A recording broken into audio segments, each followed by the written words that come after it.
Mita, Yojibao, Miedamo, Ma, Yaye, Sada, Miswa, Darelu Devia, Macau Mieta, Mamara, Salonia, Yetonia, Sagalo, Namale, when a Yida, Mago, you are Macau Mieta, Luia, things as Yarabia. Miete the Tema, Da Babida, Gong Ya, Ta, Ya, Radan, Gaya, Utara. Now do they go shopping with Sally at Dwala, Namale. A young midday to Rago, Daniel, Devia, a young Magami Dam ho, Magami Ta Nidde the Valai, Dara. A good yode, Mita. My is sat there, me, Yayidan Jula, me, Yojivaro, Mita, Yojivao, Mita, Mita da Eda. No, Mita, Mita the Ravaldo, chitted the ball. Mita the Vale, chitted the ball, Tani Aviboy, and Yamatrade the ball. Doda said the Rico. Dodo, Doda di Amashi, Doda Mashida, Meta Alugo. Meta said the Rico did them loud. Adora said the Rico, Meta look out there, Kashi, Adora said the Rico, Candy look out there, Kashi. Hola, the road Shonialia, query. Taroda, Meta, say they need a bureau, saying other Navaramba, counted here, Adora said the Rico. No? Era Valubiole, Meta Alugo. Yamawi had a liba mayo, Meta Mabaula. Meda, Karuna, Murida, Ubeka, Yamawi Arabanabale, Yojiba Marilo, Meda, Karuna, Murida, Ubeka. Pomo, Pabia, Nagani Belabio, Meda, Karuna, Kayuna Hopa, Kangan Ida Mokajina Ida. No, I Kayureha, Karuswa, Alemia Buda, Ajida. No? Countaba Malay Karuka, Countaba Malay Karukan Rashi. Who you're a Karuna, Yoji Barele? Karuna, Jena Dada. See again the Jena. Midaga Chida, Karunaga, a Jena. Chidane, a Jena. Hola, lovely kindness, confession. Huh? Another Valamle. Mudita, Yoji Barele. Mudita. There are 1 meow nine. So. Chile nine, Jena the Namule bin and a dodo. Wemata moo, Ada Messia Darali. Hola, that to the Zureno, Dajan to a sin like Legion you are. Dami Murida, Dantapo, Lueu, Jim Medagruna, Ari Givisu, what there, really. Hola, how now on the Gua, Ubeka, Yojibaro, Yekala, Pekala, Ubeka, Lily Shooter. No? Other Jinaro, Metane, Horibaga, Ubeka, so then Nabago, Yome. I never Biodeka, or Meta, Meta Gruna, Murida, Bado, Ubeka, the Kulo, Dilube, Yambiro, Gomez, Java. So Meta, the Baro, the Kuna Bioge, Meta, the Valley, Chita. The knee, a mere matwada, and our Valogole, Meta. Other Meta, Chita, the woman, Namushi, no Mushi. Never take a Tanhabima. Lemeache, the Vida chit. Erao, Tana Usaune chit. Hausaune chile. Namanica Gehadida Bima. Midazu chit. Bachele. Tadamina Biba, Nigo Monoma, Sumudajin, chit, Chemu, Gehadida Bima. No? Now never don't you know. Mita Bima, Abimarele. Erajama Mita, I say. Loga a chip, Barami say little. So the Nina Biome Mita Bima, Ludo D, Tana Bima, Gedida Bima, Mita, a sip people, Barami Yahu, Balloon alone to am later up Bioma body. Hola, other a chip do music, a chip and a music, Nabediga Baile, Tana Bima, Lemeachi, the Midache, Tana Usone chip. Now Nabediga. Gedida Bima, Parelo, Bida do it, Navadonga, Meda Bima, the Niamian Loga chip. The Loga long, Dima the Mora, the Danet Habi Chidechim. Ah, Toto Simeon. Other Tana Bimaga, the Ugodo, Loba Bobia. No? Gedida Bima, the Ugodo, Loba Bobia. Loba is the Bogam. Do Loba, that day, Yan Mayan, Toda Bala. Who sounded like a moha? Honey, Mena be major, Yaneshi. Yamia, တုတ်တင်ထားတဲ့အတွက်ဟောဒီမေတ္တာပေးမှရဲ့ချစ်တတ်တဲ့သဘောလုံးဝစင်ကြယ်ပဲဖြူစင်တယ်ပြတော်ဖိုင်းဖြစ်တယ်အလွန်ဆွမ်းအမြင့်ဒါကြောင့်ယောဂီတို့ဒီမေတ္တာဆွမ်းမြင့်သွားပြီဆိုတော့မေတ္တာအကျိုး7ပါးဆိုတာဒါတက်ပြီးရတော့တာဟုတ်ပြီနော်အဲ့တော့မေတ္တာအစစ်ဖြစ်သွားပြီဆိုရင်ဘာဖြစ်သွားပြီလဲဆိုတော့မေတ္တာအစစ်ဖြစ်တာနဲ့အမျက်မထွက်တော့ဘူးဘာမထွက်တော့ဘူးလဲအမျက်မထွက်တော့ဘူးနော်အဲ့ဆိုပဋိကတို့ကောဓတို့ဒေါသတို့မင်းညာဘုံပြောခဲ့တယ်နော်3ဆင့်ဘုံပြောခဲ့တယ်ဟုတ်လားနံပါတ်1ကကောဓဆိုတာဘယ်မှာဖြစ်စိတ်ထဲမှာကောင်းပါကောင်းတော့ဘလူယောဂီတုံးအလကားနေနေလေသဘောမကျဘူးစိတ်ထဲကနေလေမဖြစ်ဘူးလားဖြစ်တယ်ဒီဝေယဝိသတွေကဘလို့ဒီဖုန်းကြီးဘလို့ပုံစံနှုံးပေါ့စိတ်ထဲကနေပြောတော့မပြောဘူးစိတ်ထဲကနေမကြေမနက်ဖြစ်လာတာကိုကောဓလို့ခေါ်အဲ့ဒီအရေးပြီးတော့မနေနိုင်မထိုင်နိုင်ပြောမိဆိုမိပြီဆိုရင်ဗာလဲဒေါသဒီစက်ကြတော့ကာယကံဝတိကံမှာသူက action ပေါ်သွားပြီအဲ့ဒါနေအားမရတယ်ဘူးလောက်ပြောလို့ဆိုနေအားမရနေဘူးကဘာမကြည့်ဥဒန်းမကြည့်ပဲအဲ့ဒီအမျက်တွေသိမ့်ထားလိုက်အောင်ဆိုတော့အာဃာတနော်ဒီအာဃာတအဆင့်ရောက်သွားပြီဆိုရင်တော့ဟောတာအလွန်ကြီးသွားပြီအန္တရာယ်သိကြီးသွားပြီနော်အဲ့ဒါတော့ဟောဒီအမျက်ကိုမြတ်တယ်ဆိုတော့ကဲစူးလေးတစ်ချောင်းစူးလိုက်တယ်ယောဂီတို့စူးလေးတော့ညောင်လေးတော့တန်မှုံလေးခုစူးတာလေမြက်ဖြစ်နေတော့ဒီခြေထောက်မှာစူးတာတော့သွားလို့ကောင်းလားမကောင်းတင်းမြင့်လေးဗျာလက်ထဲမှာဗျာဒီတင်းမြင့်လေးစူးညောင်လေးတော့မဟုတ်ငါးရိုးလေးပေါ့ဗျာစူးတာမြက်နေမကောင်းဘူးနော်သေးလေးနော်တို့တော့မြက်နေတဲ့အတွက်နေလို့ထိုင်လို့ကောင်းလားဒေါသကလည်းအဲ့ဒီသဘောရှိတယ်နော်အဲ့တော့မေတ္တာဖြစ်တာနဲ့အဲ့ဒီအမျက်ထွက်တဲ့ဟာတွေအကုန်လုံးဖယ်ရှားပြနိုင်တယ်ဒါကြောင့်မေတ္တာစွမ်းအသိကြီးတာသူလည်းချမ်းသာသွားလို့ကိုယ်လည်းတတ်တာမသွားဘူးလားမေတ္တာရဲ့သဘောဒီတိုင်းဖြစ်ရမယ်နော်သူလည်းချမ်းသာသွားတယ်ကိုယ်လည်းတတ်တာသွားတယ်ဟုတ်ပြီကိုကမြက်ခံနေရတာသူတော့ထိမသိဘူးမြက်တဲ့သူကအရင်တင်းမနေဘူးလားဒါကိုတန်ရှင်လို့ခေါ်တယ်တန်ရှင်အဲ့ဒါဒေါန်တန်းယောဂလည်းတချို့ပြောတယ်တချို့လူတိုင်းနဲ့စိတ်တိုင်းမကြဖြစ်လိုက်တဲ့ကယောဂရှာတဲ့ကသူယောဂရှာလို့မရယောဂတစ်ခုတော့ဖြစ်တယ်နိုင်ငံခြားတိုင်းပြည်တွေမှာတော့အဲ့ဒါပုံများဒေါန်တန်းယောဂလည်းတချို့ပြောကြတယ်အမျက်တွေဒီမှာတောင်းကြီးနော်အဲ့မာနရဲ့သဘောကျတော့မိခဲမျိုးချထားတယ်ဒေါသရဲ့သဘောကျတော့ဟောဒီရင်ပတ်တဲ့ဟိုတခါတည်းဒုတ်ကြီးရှိုးပြီးထောင်းထားတယ်လို့ဒေါသအမျက်ထွက်သွားပြီဆိုမြက်နေပြီဆိုရင်နေလို့ထိုင်လို့မကောင်းတော့မဲလားဟိအဲ့ဒီအမျက်တွေကိုငြိမ်းနိုင်တယ်မင်းတို့မင်းကြီးကသိပ်ပြီးဒေါသကြီးတာဟောဗျမင်းတို့မင်းကသိပ်ဒေါသကြီးတယ်မယားလေးလည်းအများကြီးနဲ့ဒေါသလည်းသိပ်ကြီးဒေါသကြီးတဲ့အခါ तू ကဒီဒုတိယမောင်းတောင်သာနာပိုင်ဆရာတော်ဘုရားကြီးကိုလျှောက်ထားတယ်အရှင်ဘုရားတပည့်တော်ဒေါသသိပ်ကြီးပါတယ်ဗျအရက်ကလည်းသိပ်မရှိဘူးထင်တယ်မင်းတို့မင်းကပူပြဖြစ်လိမ့်မယ်နော်အဲ့တော့တပည့်တော်ရဲ့ဒေါသအမျက်တွေကိုနှိမ်နှင်းနိုင်မဲ့နီးလို့ရှိရင်တပည့်တော်ကိုချီးမြှောက်ပါဘုရားဆိုတော့ဒုတိယသာနာပိုင်မောင်းတော်ဆရာတော်ဘုရားကြီးရေးခဲ့တယ်ဒေါသကထာသိကောင်းတယ်ဒီစာအုပ်ဒေါသနဲ့ပတ်သက်လို့ပါဠိတော်အထက်ကရာတီကအကုန်ဆွဲထုတ်ကြတာဒေါသကိုဘယ်လိုနှိမ်နှင်းမလဲနော်ဒေါသနှိမ်နှင်းဒီတက္ကနစ်တွေအစုံကုန်ထည့်ထားတယ်အလွန်ကောင်းတယ်ဖတ်တဲ့နော်ဒေါသကထာစာအုပ်နာမည်ကစိတ်ကူးချောချောအခုပြန်ထုတ်တယ်အရင်တော့ယာပြည့်ရထုတ်နော်အဲ့ဒါဖတ်ကြည့်ပါဆိုတော့ကိုရင်ထဲမှာမြက်နေတာရှိရင်ဆွဲထုတ်လို့ရအောင်ဆေးတွေပေါ့နော်အဲ့တော့ဒီအမျက်ကိုဆွဲထုတ်ဖို့ဆိုရင်ဘာရေးကြည့်တယ်လဲဆိုတော့မနာပဘာဝဒသနာပြောကြည့်ပါလေမနာပဘာဝဒသနာပြန်ပြောမယ်မနာပဘာဝဒသနာပြန်ပြောပါမနာပဘာဝ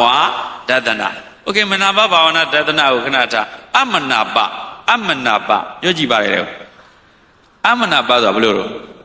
အမနာပပြောနေတာအမနာပစကားတွေကြားခဲ့ရတာအနိဋ္ဌာယုံလေစကားဆိုအပြောဆိုအနေဆိုအစဲဆိုဆိုးတယ်သူနဲ့ဆက်ဆံတဲ့ကအပြောဆိုအနေတိုင်းအကုန်လုံးဆိုးဆိုးဝါးဝါရိုင်းဆိုင်ကြမ်းထန်ပေါ့လေငါ့ကိုမြန်ပြောလိုက်တာအမနာပါစကားတွေချိုးသားတဲ့စကားဟုတ်လားမျက်တော်နီးနေပေါ့နှကိုင်းကြီးထွင်ပေါ့ဖနှောင်းပေါက်ရင်ပေါက်မှာပေါ့ဟုတ်လားကြမ်းတဲ့ဆဲဆိုပြီးပြောတာကိုဘာလို့ခေါ်တော့အပနာပါအမနာပါမကြောက်ဝဲမနာတာဟဲ့မကြောက်ဝဲမနာတာဟဲ့ကြားလည်းမကြားခြင်းဘူးနားလည်းမထောင်ခြင်းဘူးအလွန်ပြစ်ထန်တဲ့စကားမျိုးတွေကိုအမနာပါစကားလို့မပြောဘူးလားအမနာပါအာယုအဲ့တော့မနာပဘာဝဒသနာဆိုတာ ကြားစရာကောင်းတယ်မြင်လို့လည်းမဝဘူးကြားလို့လည်းမဝဘူးကြည့်လို့လည်းမဝသူနဲ့တွေ့လို့လည်းမဝဟောဒီလိုဖြစ်တယ်ဘာကိုကြည့်လို့တော့ဆိုတော့ तू ကကောင်းကွက်ကိုရှာပြီးကြည့်ရတယ်မနာဘဘာဝတဒနာဖြစ်ဖို့ကဘာကိုကြည့်ရကောင်းကွက်ကိုရှာပြောကြည့်ပါလေလေအဲ့ဒီမနာဘာဝတဒနာကိုပဲမြန်မာလိုတစ်လုံးနဲ့ပြောတော့ကောင်းကွက်ကိုရှာပြောကြည့်ပါလေလေအဲ့ဒါလိုက်ပြောမယ်ကောင်းကွက်ကိုရှာမေတ္တာပြောပါဦးကောင်းကွက်ကိုရှာမေတ္တာမေတ္တာဆိုတာဘာလဲ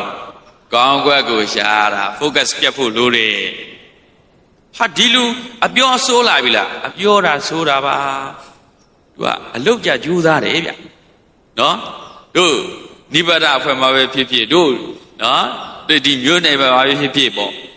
တို့ယောဂီတွေမှာဖြစ်ဖြစ်တရားတော့ကြိုးစားတယ်အလုတ်တော့ကြိုးစားတယ်အပြောတာဆိုးတာပါတို့အလုတ်ကြိုးစားတဲ့အတွက်အလုတ်ကြိုးစားတယ်ဆိုတဲ့ကောင်းကွက်ကိုကြည့်အပြောဆိုးတာမကြည့်နဲ့အဲ့ဒါဆိုသူ့ဘောမေတ္တာဖြစ်သွားနိုင်တယ်သူ့ဘောမေတ္တာထားတာဖြစ်သွားတာနဲ့ကိုယ်မှာအမျက်တွေပြေမသွားဘူးလားကိုယ်အမျက်ပြေတယ်ဆိုတာကိုကအသာရသွားတာဗျယောဂီတို့သဘောပေါက်ရဲ့လား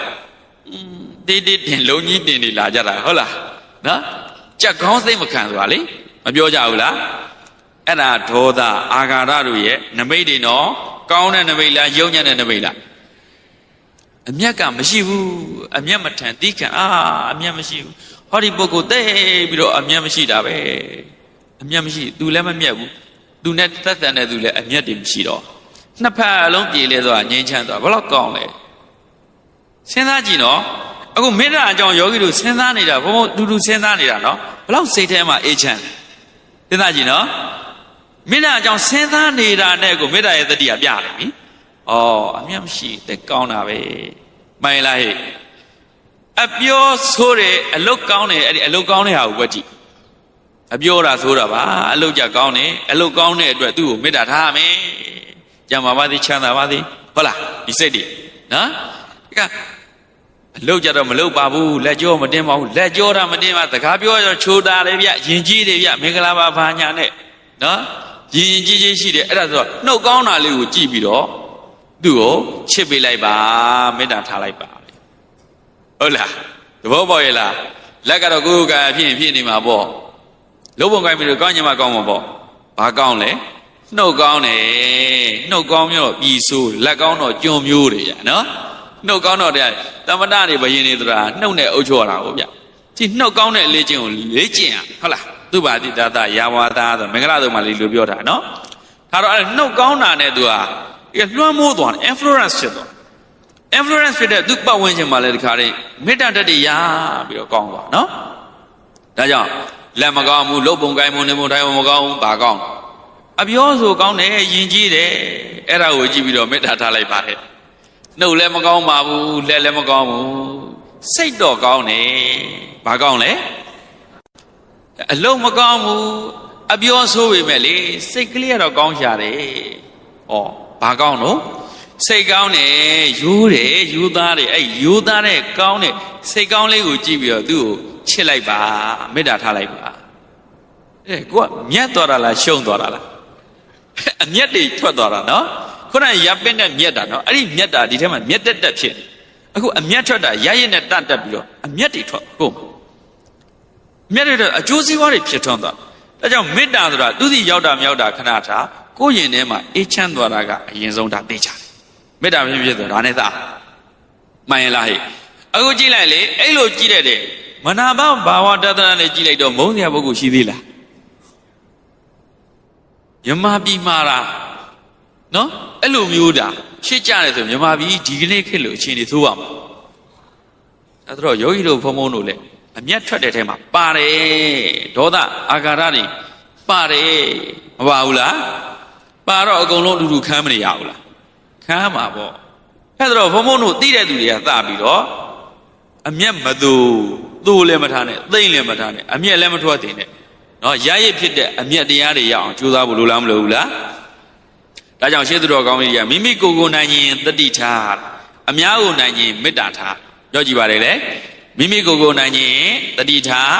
အများကိုနိုင်ရင်မေတ္တာထားတတိထားတော့တတိရဲ့နောက်ကပညာပါလာပြီဗျာတတိတံပစင်ဉာဏ်နဲ့ရှင်းသွားပြီဆိုတာနဲ့ဟောတ တတိဆိုတာတတိအုပ်စုကြည့်တဲ့တမ္မာတတိတမ္မာသမာဓိတမ္မာဝါယမဟာမဂ္ဂင်၃ပါး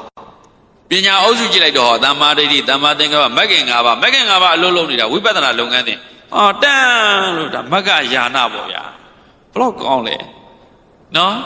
ဘုဘဘာကမတ်ဗျာလောကီမတ်ဗျာဘယ်သွားနေတာတော့နိဗ္ဗာန်ကိုဥတည်နေတဲ့လမ်းကြောင်းကြီးဗျာဘလောက်ကောင်းလဲမကောင်းဘူးလားအမျက်ထွက်အောင်လုပ်တတ်ဖို့လိုတယ်နော်ယောဂီတို့မှန်လားဟဲ့လူနိုင်တာတန်းနိုင်တာဆိုတော့လည်းအမျက်မထွက်သေးဘူးငါတို့အကျင့်တီလာတွေကောင်းအောင်နေတာပဲဆိုတာမျိုးလည်းအမျက်မထွက်သေးဘူးစိတ်နေစိတ်ထားဘလောက်ကောင်းလဲဒါကြည့်ရစိတ်နေစိတ်ထားကောင်းတယ်မကောင်းဘူးဆိုတာဖြူတာမဲတာပိန်တာဝါတွေနဲ့မဆိုင်ဟေးရန်သူလားမိတ်ဆွေလားပူလားနော်ဝါလားမဲလားဖြူလားချမ်းသာလားစင်ရင်လားမခွဲကြဘူးအားလုံးပေါ်မှာအမျက်မသွဘူးစိတ်မညိုဘူးအားလုံးကိုချစ်နိုင်တယ်အားလုံးကိုမေတ္တာထားနိုင်တယ်ဟာဘလောက်ကောင်းလဲမကောင်းဘူးလားအဲ့ဒါအမျက်တွေရဲ့သူနဲ့တွေ့တဲ့သူတွေလည်းအကုန်ချမ်းသာ relationship ခဏပေါင်းပြောခဲ့ပြီလေ relationship သမီးကြီးစားလင်မယားနော်မိသားစုဟောနောက်တစ်ခါလောကပေါ်မှာချစ်တဲ့အချစ်မျိုး၃မျိုးမလာဘူးလားလာတဲ့အခါကျတော့ဟောသမီးသားအချစ်ကတဏှာပင်မကိုဗျတေကိုကောက်တော့အာကုတုလောဘပါတို့တော့သူမိတ္တာကားတဲ့ဒီသူမိတ္တာကိုချစ်တဲ့အချစ်ကတဏှာပင်မကစားတာဘာကံလုံးဆရာတော်ဘုရားကြီးနော်ခြေပြုပဋ္ဌာန်းမှာလို့တင်တဏှာပင်မစားအဲ့တဏှာပင်မကိုအကြောင်းပြုပြီးသူပါရမီတွေပြည့်အောင်ဖြည့်မယ်ဆိုတော့မတ်တီကြတော့လေကြည်လိုက်လေမတ်တီမေပြားကြီးလိုက်သွားဆိုပြီးတော့တရားမင်းဟန်ဆောင်တဲ့ပုံနာပေးလိုက်တာလိုက်မသွားဘူးလားကလေးလေးနှစ်ယောက်သူ့ရင်နဲ့လွယ်မွေးထားတဲ့ရင်သွေးလေးတွေကိုလှုပ်ပြစ်လိုက်တာဘင်းကြီးရဲ့လူကိုသာဓုခေါ်ပါတယ်နောက်လည်းတိတက်ပို့ပြီးတော့လှူနိုင်တန်းနိုင်ပါစေအမျက်ရှိလားအမျက်မရှိဘူးတဏှာပင်မအစားလိုက်တဲ့အချစ်ကလေမေတ္တာပင်မအစင့်ကိုလည်းပြောင်းသွားရောပါရမီချစ်ဖြစ်သွားအဲဒါကြောင့်ယောဂီတို့မှတ်တာရန်သူကိုစချစ်လို့မရအချစ်ဆုံးသူကိုစချစ်အဲ့ချစ်ဆုံးသူကဘာလို့လဲအတ္တဓမ္မံပိမနတ္ထိကိုချစ်ဆုံးတယ်ဟုတ်လားဒါရှင်ကိုချစ်ဆုံးတယ်ဒါကြောင့်မေတ္တာပွားရဲဆိုတာကိုယ်စီမှာအချစ်တွေအရင်ရှိအောင်လို့စစ်မှန်တဲ့အချစ်တွေအငြိမ့်ချက်တွေအေးချက်တွေအမုန်းမပွားတဲ့ဟာတွေအမျက်မတူစိတ်မညိုတတ်တဲ့အလေးကျင့်ဟုတ်လားကိုယ့်ရဲ့ကိုယ်မှုနှုတ်မှုစိတ်မှုပါပေါ့လေအဲ့ဒါလေးကိုလေ့ကျင့်တဲ့အခါကျတော့ကိုယ်နဲ့တွေ့တဲ့သူကကိုယ်မြင်လိုက်တာကိုယ့်ဒီရဲ့အချစ်တက်တွေနော်ဟုတ်လားမေတ္တာတက်တွေကတခါတည်း Wi-Fi မိသလိုပေါ့ဗျာ Wi-Fi မှာပဲစိတ်ရဲ့ line နေလေ vibration နဲ့သွားတာအဲ့စိတ် line ကမိလေသွားစဉ်းစားကြည့်ဒေါသထွက်နေတဲ့သူတယောက်လမ်းလျှောက်တော့ရှူးရှူးနဲ့သွားတာဟာရှင်ဒီမကောင်းဘူးကဒီလိုဖြစ်သွားစိတ် line ကလာမိဒေါသ line မမိဘူးလားအပူ line ဖြတ်တယ်ဆိုအဲ့ဒါပြောတာနော်အခုမေတ္တာကြတော့ပါအေး line ဟသွားတာအကုန်လုံးငြိမ့်ပြီးအေးတော့ကောင်းတယ်နေတာတိုင်းတာပြောတာဆိုတာကောင်းလိုက်တာကာယကံမှုဝစီကံမှုမနောကာယကံမေတ္တာလည်းကောင်းဝစီကံမေတ္တာလည်းကောင်းမနောကံမေတ္တာလည်းကောင်းမကောင်းဘူးလားဟောဒါကြောင့်သမီးသားချစ်မိသားစုချစ်အဲ့သမီးသားချစ်မိသားစုအချစ်ပြက်ရင်သမီးသားအချစ်ပြက်ပြီဆိုတာနဲ့မိသားစုအချစ်ပြက်တော့တာဟုတ်တယ်လေအိမ်တော်နေကွဲမသွားဘူးလားအိမ်တော်နေကွဲတော့သားတကွဲသမီးတကွဲမယားတကွဲဖြစ်မသွားဘူးလားဆိုတော့ broken family ဖြစ်သွားတာနဲ့နော် trauma တွေရပါတယ်နော်မိသားစုပြိုကွဲသွားတဲ့မိသားစုမှာရှိတဲ့သားတွေသမီးတွေစိတ်ဓာတ်ရတယ်ရစိတ်ဓာတ်ရတော့တွေးတဲ့သူမို့သူမုန်းမဲ့တန်တရားရှိမဲ့မကျေနပ်ဘူးဒါပဲသူကဒေါသအာဃာတရှေ့တန်းတင်ပြီးသူကြည့်တယ်မျက်လုံးကအကြည့်အတီးကျုပေါ့အမြင်သဘောထားတွေကပြောင်းအဲ့ဒါတော့ဆွေမျိုးချင်းလည်းမတည်တော့မိသားစုချင်းလည်းမတည်တော့မြို့နယ်ချင်းလည်းမတည်တော့ဒီဘက်ကိုပြောတာမဟုတ်ပါဘူးသဘောပြောတာနော်မြို့နယ်ချင်းလည်းမတည်ဘူးကနိုင်ငံချင်းလည်းမတည်တော့အခုတနိုင်ငံလုံးတိုင်းရင်းသားရှင်းရှင်းလေးမတည်တော့ရန်နေဖြစ်မနေဘူးလားနိုင်ငံချင်းချင်းရောတဲ့လားဟိုအာရှနဲ့ဥရောပနဲ့ဟုတ်လားနော်အမေရိကနဲ့ပတ်ပြီးရန်ဖြစ်နေတကဘာလုံးလေလက်နက်တွေထွင်းပြီးတော့နော်မေတ္တာတွေပွားနေတာလားဒေါသတွေပွားနေတာလားသူများသိအောင်လုပ်တဲ့ဟာလေးဗျဘယ်မေတ္တာနဲ့အနုမြူလက်နဲ့ထွင်းလို့ရပါမလားမေတ္တာနဲ့ဒီအတန်တက်မြန်တဲ့ဒုံတွေထွင်းပါမလားဒေါသနဲ့မိစ္ဆာဉာဏ်နဲ့ထွန်းတာမှန်လားဟဲ့ဒါကြောင့်မြတ်စွာဘုရားရှင်ကသူတို့ဘာအသက်မသက်ခြင်းလက်နက်ကိုမကင်တဲ့တနည်းအားဖြင့်မေတ္တာမြဲခြင်းလက်နက်ကိုမကင်တဲ့လက်နက်ကင်ထားတဲ့လူရိုင်းတော့လားဘုံဘုံတို့ငယ်ငယ်တော့တိုးသားဆိုတော့ခွာဘက်ကင်တာဟုတ်ဗျနော်ဘက်ခွာခွာနော်ကင်တဲ့ဆိုတွေ့ရဆိုအကောင်လေးဆိုပြည့်ချင်ကြွမြင်လဲပြစ်တာပုတ်သိမြင်လဲပြစ်တာပဲငှက်မြင်လဲပြစ်တယ်ပြစ်နေရမှကျင်တတ်တာလက်သက်ဆန်းခြင်း နော်ပြည့်တယ်မရှိကိုချောက်ကိုပြန်ပြည့်ဆိုတာမျိုးတခါကျရင်ဒူးကောင်းလေတန်ရလေးကြီးတယ်ပါနော်အေးအဲ့လိုမျိုးဖြစ်နော်အခုကဘက်ခွခေတ်တော့မဟုတ်ဒါခေတ်ဖြစ်သွားတယ်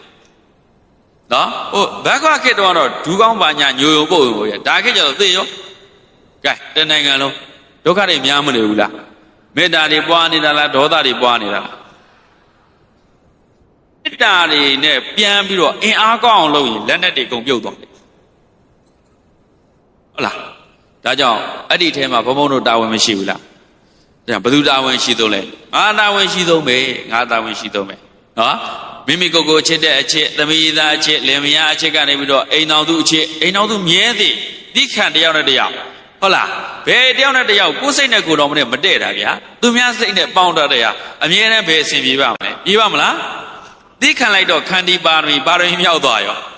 နော်မေတ္တာထားလိုက်တော့နားလည်းခွင့်လို့ပဲလို့တော့မေတ္တာဖြစ်သွားမေတ္တာပါရမီဖြစ်သွားရောသူလိုချင်တာလေးကိုတိုင်းလိုက်ဆွမ်းလောက်ပေးလိုက်တော့ဒါနပါရမီဖြစ်သွားရောကိုကြောင့်သူ့ကြောင့်ကိုရဲ့ကိုမှုနှုတ်မှုဆဲတာဆိုတာရိုင်းပြတာတွေမဖြစ်ဘူးဆိုသီလပါရမီဖြစ်သွားဟာသမီးသားချင်းလင်မယားချင်းအိမ်တော်ထဲမှာနေကိုတခါလေပါရမီ10ပါးဖြစ်တရားသကမ်းမလာဘဲနဲ့ပါရမီတွေဖြစ်နေကဲယောဂီတို့သဘောပေါက်လားပါရမီကတရားသကမ်းမှာဖြစ်ရမလားအိမ်မှာဖြစ်ရမလားအိမ်မှာဖြစ်ရမှာပေါ့ဗျာတရားသကမ်းဆိုတော့အမြင့်ဆုံးချင်းနေလာပြီးတော့ဝိပဿနာလုပ်ငန်းအဓိကလုပ်တာလေပါရမီလည်းပါတာပေါ့ဗျာဟုတ်လားတို့တော့အိမ်မှာအဓိကလုပ်နော်အေးငါ1000မိုးသုံးပဲသူကလည်း1000မိုးသုံးရင်လည်းသူလိုနေတာ1500သုံးရင်ပိုကောင်းတယ်အဲ့ဒါဆိုတော့ငါ900ပဲသုံးမယ်သူ1500ပေးလိုက်မယ်ဆိုတော့နိကမပါရမီဖြစ်သွား900ပေါ်မှာတွဲထားတဲ့အတွေ့လေးလေသူပို့ပေးလိုက်တာဒါနာလည်းဖြစ်သွားတယ်နိကမလည်းဖြစ်သွားတယ်အကျင့်ဇာရိတဝါရိတအကျင့်လေးတွေလည်းကောင်းဘလောက်ကောင်းလဲညင်တတ်ဖို့လိုတဲ့ယောဂီတို့ daily life မှာဒီတရားတွေ apply မလုပ်နိုင်အလကားပဲနေ့တင်ဘဝထဲမှာအသုံးချဖို့ဟောနေတာသဘောပေါက်ရလားဟိဒါကြောင့်တဏှာပေမကလည်းအရင်ကြီးတယ်မဟုတ်ဘူးယဉ်ကျေးအောင်လုပ်ရင်ပါရမီမြောက်သွားလိမ့်မယ်နော်တဏှာပေမကိုအခြေပြုပြီးတော့သူ့မိတာကိုသူ့မိတာပံ့ပိုးခဲ့လို့ဘုရားရဲ့လို့ဖြစ်တာမှန်ရလားဟိပုရိမအကုသလဓမ္မပိဋိမန္နကုသလနာဓမ္မနာဥပနိယပစ္စေနာပစ္စကေတေစီဥပနိတယပစ္စေနာပစ္စယောဥပနိတယတတ္တိအနေနဲ့လေဟုတ်လားနော်ပံ့ပိုးပေးလိုက်တာနော်အဲ့လိုပဲပေါ့မေတ္တာပင်မဂေတိတပင်မတခါနွားမကြီးရလေသူ့သားလေးကိုနှုတ်တိုက်ငါသားလေးပဲဆိုရအမှတ်ကတဏပင်မတဏိဂေတိတပင်မနော်သူအဲ့ဒီကလေးလေးသူ့ရဲ့စာလောင်းနေတဲ့နော်စာလောင်းမှုပြေပြောက်ပါစေတပ်ပေတ္တအာဟာရထိတိကသူ့ရဲ့အာဟာရဓာတ်တွေပြေဝသွားပါစေကျမ်းမာပါစေချမ်းသာပါစေဆိုတဲ့ဟောဒီတလိ္ဆံဒီနွားမကြီးရဲ့မေတ္တာကအဲ့ဒါမေတ္တာပင်မနှမျိုးရောနေယောဂီတို့ကိုသားလေးသမီးလေးနှုတ်တိုက်တာတောင်နဲ့နှမျိုးရောနေတယ်ငါသားပဲဆိုတဲ့တဏှာမာနဒိဋ္ဌိနဲ့ဆွဲရင်ဂေတိတပင်မဟောဒီကလေးအစာပြေပါသေးအငိုတိတ်သွားပါသေးကျမ်းမာပါသေးဆိုတဲ့နှလုံးသွင်းလေးပါရင်အဲ့ဒီဟာမေတ္တာပင်မဟောကလေးလေးနှုတ်တိုက်နေနေအဲ့အမေလုံးတဲ့သူကဗြဟ္မာပြည်ယောက်ျောင်းကောင်းမှုလုပ်နေတာကဲယောက်ျားယူကြဗြဟ္မာပြည်ယောက်ျောင်းကောင်းမှုရအောင်လို့နော်မြောက်ပေးနေတယ်မထင်တဲ့သဘောပြောပြတာနော်ကိုကလေးကိုနှုတ်တိုက်နေတောင်နဲ့ဗြဟ္မာပြည်ယောက်ျောင်းနှလုံးသွင်းတဲ့သွားရင်နော်သဘောပေါက်ရလားဟိနော်အေးနောက်ဆုံးတစ်ခုကဘာလို့မေတ္တာပေမှာဒါလောကပေါ့တလောကလုံးကိုတရားထဲထားတာအရှင်ဒေဝရဘောမှာထားတဲ့မေတ္တာရာဟုလာဘောမှာထားတဲ့မေတ္တာအားလုံးတန်တဲ့တိမတန်ဘောတာပေါ့နေစီမချတဲ့မေတ္တာဘာမေတ္တာလဲဘာမေတ္တာလဲပြောအောင်နေစီမချတဲ့မေတ္တာဘယ်လိုပုဂ္ဂိုလ်မျိုးပေါ်မှာလဲမနာပဘာဝဓတနာကောင်းကွက်ကိုရှာကြည့်တဲ့သူမှပေါ်မှာနော်မကောင်းကွက်ကိုရှာတော့သမီးသားချင်းရောမကောင်းကွက်တွေအများကြီးမတွေ့ဘူးလားလင်မယားချင်းရောမကောင်းတာတွေအများကြီးမတွေ့ဘူးလားနည်းနည်းလေးပေါင်းတာနဲ့မကောင်းတာခံများများဟုတ်ဗျကောင်းတာနည်းနည်းပါဒီလိုသိခံပြီးပေါင်းနေရဟုတ်လားဥရှင်မိုးကြီးဒကမာကြီးလာမှမေးကြည့်အောင်ဥရှင်မိုးဆိုးတာတွေချရေးသားများဆိုမလဲနော်ဗလာသာအုပ်10အုပ်15အုပ်လောက်ကုန်သွားမယ်တဲ့နော်တို့တော့ဒီလိုပဲပေါ့သိခံပေါင်းရတော့ကောင်းကွက်ကိုရှာတော့လည်းမရမြဲမသွားဘူးလားအိမ်တော်ဆွဲမသွားဘူးလားမြဲသွားဆွဲသွားတဲ့အခါကျတော့အိမ်တော်သူတွေတာရတဲ့အခါပြည်ရွာမြို့နယ်နိုင်ငံညီညွတ်စည်းလုံးသွားတယ်ဟုတ်လားပြည်ရွာမြို့နယ်နိုင်ငံညီညွတ်စည်းလုံးတဲ့အခါအဲ့ဒီနိုင်ငံတွေစည်းလုံးမှုတစ်ကမ္ဘာလုံးသူနိုင်ငံရံမဖြစ်ပါနဲ့လို့ပါပြည်လုံးကြပါဘာညာဝိုင်းဝန်းဖြေပြန်ပြီးတော့လက်နဲ့မထောက်ပံ့နဲ့လေစားနေခါထောက်ပံ့လေအခုကလက်နဲ့ထောက်ပံ့နေကြတာ ငြိမ်းချမ်းရေးရဖို့လက်နဲ့ထောက်ပံ့တယ်အတိတ်ပဲမဆိုင်ကြောင်းကြိုက်တခြားဖင်တခြားဆိုဒါပြောတာဟုတ်လားအပြောနဲ့အလုပ်နဲ့ကတခြားသိဖြစ်မနေဘူးလားဟမ်နော်အဲ့တော့ယူကရိန်းငြိမ်းချမ်းအောင်ဆိုအမေရိကန်ကလက်နဲ့တွေပေးတော့ဘယ်ငြိမ်းမလဲပြလက်နဲ့ရတော့တစ်ဖက်နဲ့တစ်ဖက်ပိုးတိုက်ပြီးရဟိုကောင်လက်နဲ့ရယူကပိုးထုဟာဆိုရုရှားရဲ့ပိုးထုနော်အဲ့ငါလည်းထုတရားရှိပြီဟာမခံဘူးကထုဟာဆိုအဲသေတော့ယူကရိန်းကလူတွေရောရုရှားအသိမသိဘူးနော်ရုရှားစစ်သားတွေသိမှာပေါ့တလောကလုံးမှာအချစ်တွေပြတ်သွားလိုက်တာနဲ့ဒေါသအာဃာတတွေကြီးမသွားဘူးလားအဲ့ဒါတွေကဒီတဘွားရင်စစ်ဖြစ်တာမဟုတ်ဘူးတွေ့တိုင်းတတ်ကြမှာကြီးလားနော်ကံရတော့ဓမ္မပါဠိသက်ကိုအတူချုပ်ပြောတော့မယ်နော်ဘုံဘုံတို့ဓမ္မပါဠိသက်ကနှစ်ခုရှိတယ်မဟာဓမ္မပါဠိသက်သုလဓမ္မပါဠိသက်အခုဘုံပြောမှာသုလဓမ္မပါဠိသက်နော်ဖရာအလောင်းလေးမွေးတယ်ပေါ့ဗျာမဟာတာပတဒီရှေဘရင်ကြီးကမွေးနော်မိဖုရားကြီးသန္တာဒေဝီလို့ထင်တယ်နော်အဲ့တော့မိဖုရားကြီးကဒီဘရင်ကြီးနဲ့မိဖုရားကြီးကကလေးလေးတယောက်မွေးတဲ့အခါမေအဖြစ်တဲ့သူကချစ်လိုက်တာပဇာပတိဂေါတမီလောင်းနေရကိုဗျမိတို့တော်ဂေါတမီလောင်းနော်ချစ်လိုက်တာကဘာတရိပ်ပါဏိဖြည့်တာကိုဗျဒီအချစ်ကလေဂေဟတိတပေမနော်မိတို့တော်ဂေါတမီရဲ့ဂေဟတိတပေမကဘာတရိပ်ပါဏိဖြည့်ခဲ့တာတောတော်ရဏရဲ့ဂေဟတိတပေမကဘာတရိပ်ပါဏိဖြည့်ခဲ့တာစဉ်းစားအပါဏိမြောက်မသွားဘူးလားချစ်တတ်ဖို့ပဲလိုတာချစ်တတ်ဖို့ပဲလိုတာကောင်းကွက်ကိုရှာမေတ္တာပြောပါတယ်လေကောင်းကွက်ကိုရှာမေတ္တာဆရာတပည့်ကြတော့လေဒီတိုင်းပဲပေါ့နော်တပည့်ဆရာအပြစ်ရှာဘယ်ခါမလွဲတွေ့တဲ့မြဲဆရာတပည့်ကျေးဇူးသိကြီးပြီလွန်ခဲ့ချမ်းသာမြဲကိုဗျနော်ပြန်လဲကျေးဇူးတရားတွေဆရာနဲ့တပည့်အညမညကျေးဇူးတရားတွေသိတယ်ဆိုအကုန်လုံးဆရာတပည့်ဒါကောင်းသွားနော်လင်မယားချင်းကောင်းသွားသားသမီးချင်းကောင်းသွားကောင်းမသွားဘူးလားအခုကြည့်လိုက်မဟာပဇာပတိဂေါတမီလောင်းလဲ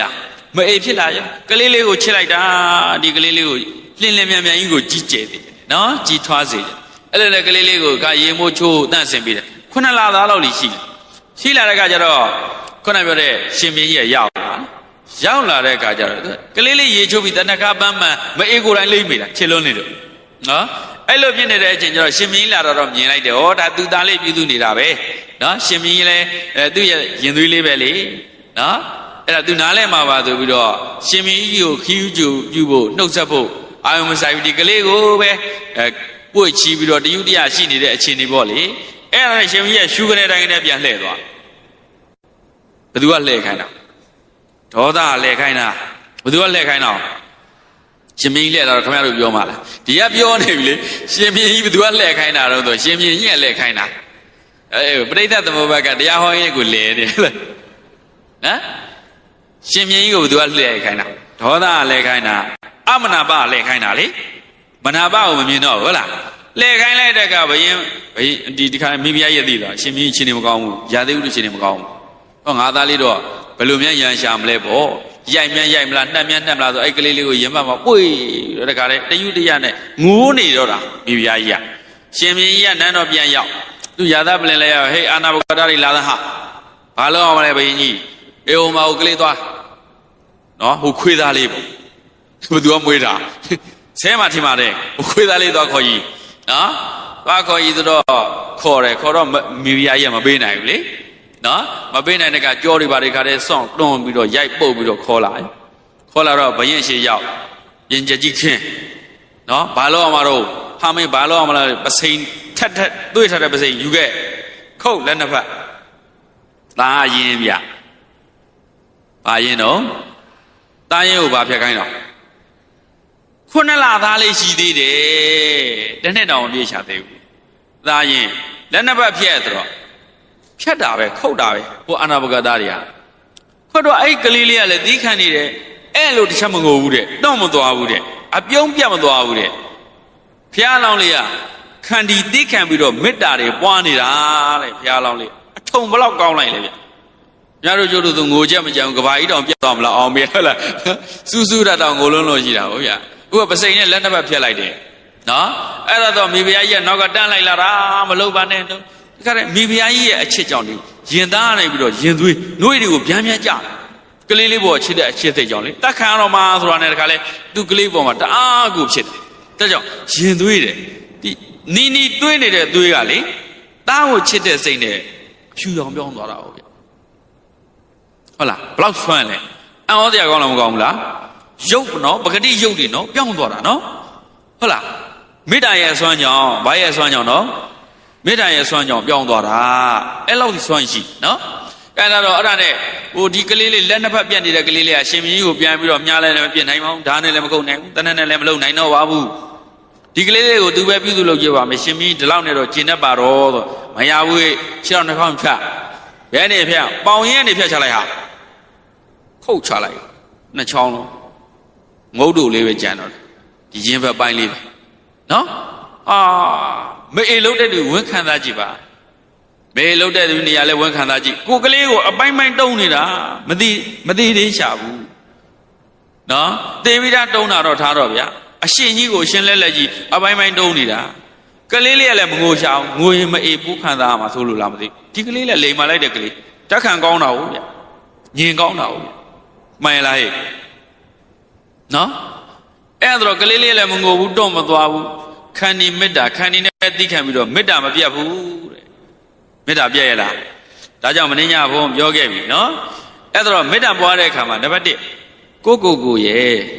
ခုနကိုအမေရဲ့အသိချစ်တဲ့အမေလေကိုအသက်ခိုင်းတဲ့အဲ့မှာမင်းကြီးရဲ့ကိုတတ်နေတဲ့ဖြတ်နေတဲ့အာနာဘကွက်သားရဲ့ဘယ်နှယောက်တော့၄ယောက်ရှိတယ်နော်အဲ့ဒီ၄ယောက်ကိုသူတို့ကိုနိုင်တဲ့ပုဂ္ဂိုလ်တစ်ယောက်ကသူတို့ကိုတက်ဖြတ်နှိမ့်ဆက်ညင်မနိုင်တဲ့ပုဂ္ဂိုလ်တစ်ယောက်ကဆိုပါတော့သူတို့ထက်အင်အားကြီးတဲ့သူဟာမင်းတော့ရှိတာကွာအဲ့ဒီပုဂ္ဂိုလ်တွေငါနှိမ့်နှင်းပေးမယ်အဲ့ဒါအဲ့ဒီပုဂ္ဂိုလ်တွေမင်းမလုပ်အောင်ဘယ်သူပေးမလဲကျင့်ဆုံးသူကတော့မပေးဘူးနော်အဲ့ဒါရန်သူပေးမှာပေါ့တို့လို့ဆိုရင်သူကလည်းသူစိတ်နဲ့သူသွားဆိုတာမလို့လားရန်သူလည်းညှိုးထိုးလိုက်ပါလေအဲ့တော့ရန်သူလည်းမပေးဘူးရန်သူကိုပေးရင်ဘာပဲလဲရန်သူပေါ်မှာမေတ္တာမရှိသေးလို့ကိုယ့်ကိုတတ်ခိုင်းတဲ့သူလက်ထောက်ချတဲ့သူပေးလိုက်မှာပေါ့ဒါက तू ကသင်းပြစ်လေအဲ့တော့သူ့ကိုပေးလဲသူ့ပေါ်မှာမေတ္တာမဖြစ်သေးဘူးတဲ့ဝေရီတတ္ထုကိုဗျဟုတ်လားအဲ့တော့ဒါဆိုရင်ကိုပေးလိုက်မှာလားသူတို့တော့မလုပ်ပါနဲ့ဗျာကျုပ်ကပဲမေတ္တာရှင်ဖြစ်တဲ့အတွက်ကျုပ်ပဲတတ်ပါဆိုရင်ကိုပေါ်မှာမေတ္တာမဖြစ်သေးဘူးတဲ့အဲ့တော့မေတ္တာဆွမ်းအားဟာအလွန်ပြည့်သွားပြီတေဝါတန်ဘောဓလည်းပဲရောက်သွားပြီဆိုရင်ဇန်အဆင့်ရောက်သွားပြီဆိုရင်ဘယ်သူမှနော်မပေးတော့ဘူးကံတိုင်းပဲသွားမှာပေါ့မှန်လားဟဲ့အားလုံးပေါ်မှာတဒန်းနဲ့သူ့အချက်ကတဒန်းနဲ့ပဲဖြစ်သွားပြီအံ့ဩတရားကောင်းတာအံ့ဩတရားမကောင်းဘူးလားဟုတ်ပြီလားနော်အဲ့ဒါလိုမျိုးပြောတာအခုလဲမအေးပေါ်မှာရင်ဒီကလေးလေးကနော်သိခံရှာလဲသူငိုလိုက်ရင်အမေများပို့ပြီးတော့ရင်ခွင်းတာကြမလားပေါ့ကင်ထားတော့အဲ့ဒါခေါင်းပိုင်းလေးပဲကျွန်တော်မသေးရှာသေးဘူးအဘယင်းကြီးဘာလို့အောင်မလဲခေါင်းဖြတ်ဟာ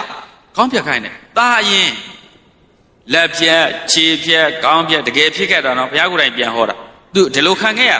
ဘုံဘုံတို့ကိုတရားတွေပြနိုင်မှုဘုရားအလောင်းလေးဟာအဲ့ဒါလိုမျိုးဒီလာသားလေးသူပေးခံနေတာဒီပေးခံတယ်ဆိုပေမဲ့အလွန်ကြီးတော့ပြင်းပြင်းထန်ထန်ကြီးမဟုတ်ပါဘူးခန္ဒီပါရမီလည်းကောင်းတယ်လေမေတ္တာပါရမီလည်းဇန်အဆင့်ရတာဆိုတော့နော်အလွန်ကောင်းတယ်ဒါဘုံဘုံတို့တက်ခံခဲ့တာသီးတန့်ကြီးကိုဗျာဗလိုင်းကြီးပြောပါတော့အရာကားနဲ့ပြောရင်သူ့အတွက်ဆိုဒါတွေခံတရားကိုမရှိဘုံဘုံတို့ကိုသစ္စာတရားတွေဟောဖို့ဦးဇင်းတို့ယောဂီတို့ကိုသစ္စာတရားတွေဟောဖို့ဘုရားအလောင်းတော်ဟာဒီလိုမျိုးပါရမီရေးခဲ့ရအဲ့လိုမျိုးသိပြီဘုရားကိုကြည်ညိုဖို့လိုလားမလိုဘူးလားဒါကြည်ညိုရမယ်နော်သဘောပေါက်ရလားဟဲ့ကောင်းဖြတ်ဆိုကောင်းဖြတ်ပြီးအလေကောင်ကကိုလုံးလေးပဲရှိတယ်အဲ့တော့ဒီကိုလုံးလေးဘာလို့အောင်မလဲသိပြီလေဗျာအဲ့ဒီကိုလုံးလေးကိုကအပေါ်တင်လိုက်ပြီးတန်လျက်တွေလှန်နေနဲ့တန်လျက်ပန်းထိုးကြအောင်ပါခါအစိမ့်သိမ့်မှလှုပ်ပြီးတော့နန်းတော်နေပြစ်ချတယ်မအေးလို့တဲ့သူမခံသားနိုင်တော့ရင်ခွဲနာကြပြီးတော့ပြန်ကွက်နှလုံးပြန်ကွက်သေရော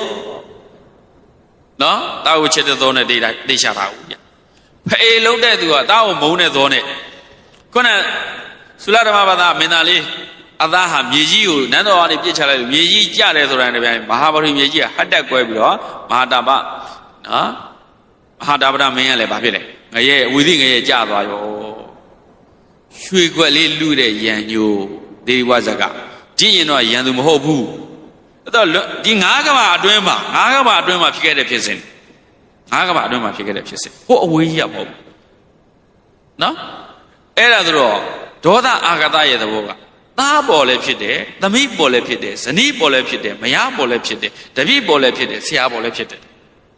တတိမြတ်မထားရင်လေယောဂီတို့ပရိကတန်ရောစဉ်ပဲပြီးပြီလားအိတ်တမစ္စရိယပဲပြီးပြီလားမပယ်ရတဲ့အတွက်အချိန်မျိုး upload ဖြစ်သွားပြီဗါလဲအမနာပကိုမြင်လိုက်တာနဲ့မနာပဘာဝတဒနာပျောက်သွားတာနဲ့ ခုနပြောတဲ့ဒေါသအာဃာတတွေကအမြင်ပြောင်းသွားတာနဲ့အဲ့ဒီအရာတွေဝင်လာလိမ့်မယ်ကြောက်စရာကောင်းလားမကောင်းဘူးလားဒါကြောင့်နော်လူတွေကိုကြည့်တဲ့အခါတရားတွေကိုကြည့်တဲ့အခါချစ်တတ်တဲ့မျက်လုံးနဲ့ကြည့်ဘာမျက်လုံးနဲ့ကြည့်လဲချစ်စရာကိုမကောင်းပါဘူးဆိုကျင်နာတတ်တဲ့မျက်လုံးနဲ့ပြောင်းကြည့်ဒါကြောင့်ဘုရားရှင်ကနောက်တစ်ခုတက်ပေးလိုက်တယ်အေးအဲ့ဒါဆိုရင်ကရုဏာထားကွာဆင်းရဲကင်းပါသေးပေါ့အချစ်လည်းမရဘူးကျင်နာလည်းမရအဲ့ဒါဆိုရင်မုဒိတာပွားကြည့်အောင်ဟာ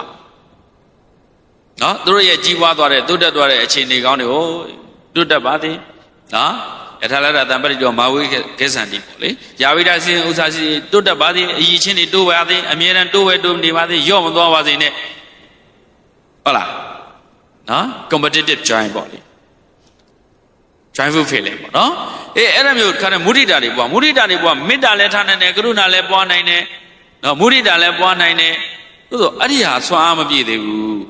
သူမေတ္တာထားတဲ့ပုဂ္ဂိုလ်ကတခါတည်းအစင်မပြေတဲ့အခါဒုက္ခရောက်သွားတယ်အဲ့ဒီကြရင်မင်းဒုက္ခဝင်လာလိမ့်မယ်နော်ကရုဏာထားတဲ့ပုဂ္ဂိုလ်မင်းကိုပြန်ပြီးတော့တော်လန်ပုံကန်တဲ့အခါဒေါသတွေဝင်လာတတ်တယ်နော်ဟုတ်လားမုဒိတာပွားတဲ့ပုဂ္ဂိုလ်ဟာနော်အလွန်အမတန်ကြီးပွားလာတဲ့အခါအိဒါမစ္စရိယတွေကအကြောင်းမျိုးကြောင့်ဝင်လာနိုင်နော်အဲ့လိုဆိုတော့ဒီမေတ္တာကရုဏာမုဒိတာဟာဇန်နေရတဲ့ဆိုတဲ့အခြေအနေတောင်မှနဲ့အလွန်ကောင်းတဲ့အခြေအနေမရောက်သေးဘူးဒါကြောင့်လောကတရားတွေလောကအာယုန်တွေနဲ့ကြုံတဲ့အခါချစ်တဲ့သူရဲ့ဖြစ်ဖြစ်မုန်းတဲ့သူရဲ့ဖြစ်ဖြစ်သက်ရှိတတ်မဲ့ဘယ်အာယုန်နဲ့ပဲတွေ့လောကအာယုန်၈ပါးလေဗျာလောကရန်၈ပါးကြုံတဲ့အခါစိတ်ကိုတဲ့နေအောင်ထားဘာလို့ဥပေက္ခာဟာတော်တော်ခတ်သွားပြီဒါကြောင့်လောင်းတော်မြဲတဲ့နော်လောင်းတော်မြဲကစဉ်းစားတယ်လောကတရားဝါသားတွေပေါ်မှာရေဟာနော်ဖြူလို့မဲလို့ရန်သူမှုမိတ်ဆွေမှုဘယ်သူမှမခွဲကြဘူးအားလုံးပေါ်မှာနော်ဘယ်သူပဲသုံးဘယ်သူပဲချိုးအားလုံးပေါ်မှာအေးမြတဲ့လက်သဘောပေးသလိုပဲတဲ့ရန်သူမိတ်ဆွေမခွဲကြပဲအားလုံးပေါ်မှာမေတ္တာတွေထားလိုက်ပါတဲ့ဘုရားလောင်းကမြင်တယ်နော်အဲ့တော့ဒီကိုခုဖြစ်တဲ့ပါရမီတော်တွေဖြစ်ရင်ပြည့်စုံပြီလားဆိုတော့ဟိုရှေ့ဘုရားလောင်းနေသွားခဲ့တဲ့လမ်းတွေရောတော့တယ်မကပါဘူးတဲ့ဟောဒီပါရမီ9ပါးလုံးကိုကြံ့ခိုင်းနေဖို့နော်ဘယ်ဘက်မှရိတ်မသွားဘူးတိတ်မသွားဘူးတန်းနေအောင်တစ်ဖြောင်ဒီဖြစ်ဖို့ပေါ့လေအဲ့ဒီအတွက်